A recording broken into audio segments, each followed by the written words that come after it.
Hello and welcome to In Simple Terms with Satish. Today we are talking about vibe coding, the idea that you can build software by talking to an AI coding tool instead of typing every line yourself. Let us start with the technology first. Vibe coding is a new developer loop. You describe what you want in normal language, the coding assistant reads some project context, it suggests or edits code, it may run tests or commands, then you inspect the result and ask for changes. So the code editor starts feeling less like a blank page and more like a conversation. Let us understand this with a simple everyday example. Imagine you're setting up a room for studying. In the old way, you move every chair, plug in every cable, choose every lamp, and organize every book yourself. Now imagine you have a very fast assistant. You say, "Make this room better for studying." The assistant moves the desk, adds a lamp, clears the table, and organizes the books. That sounds powerful, but you still have to check the result. Maybe the assistant blocked the power outlet. Maybe the lamp creates glare.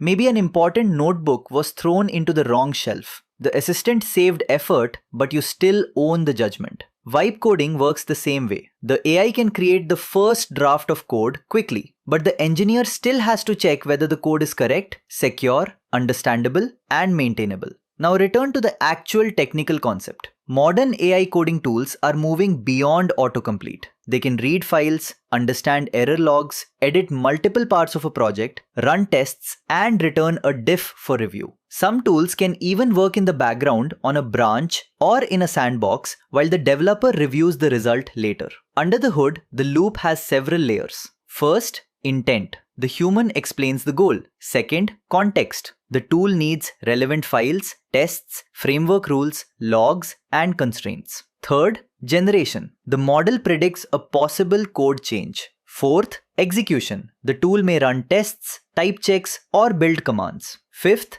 review. The human reads the diff and decides what survives. That last step is the catch. Code generation is becoming cheaper, but verification is not free. AI-generated code can look confident and still call the wrong function, miss an edge case, weaken security, or make the system harder to maintain. This is why vibe coding does not mean engineers disappear. It means the engineer's job moves up a level. Instead of only asking, "Can I write this function?" the better questions are, did the tool understand the requirement? Did it touch the right files? Did the tests prove the behavior? Can another developer maintain this later? For students, this is important. AI can help you build faster, but do not skip the basics. Learn how the code works. Read the error messages. Understand the data flow. Write small tests. Review the diff. For professional engineers, the lesson is even sharper. Treat AI output like a very fast junior developer's pull request. Useful, sometimes impressive, but still needing review. The real skill is not just prompting. It is giving clear constraints, supplying the right context, checking the result, and knowing when to stop asking the AI and read the code yourself. That is why the best prompts are not only creative, they are specific. They say what should change, what should not change, and how the result will be checked. The clear takeaway is this: vibe coding makes programming feel more conversational,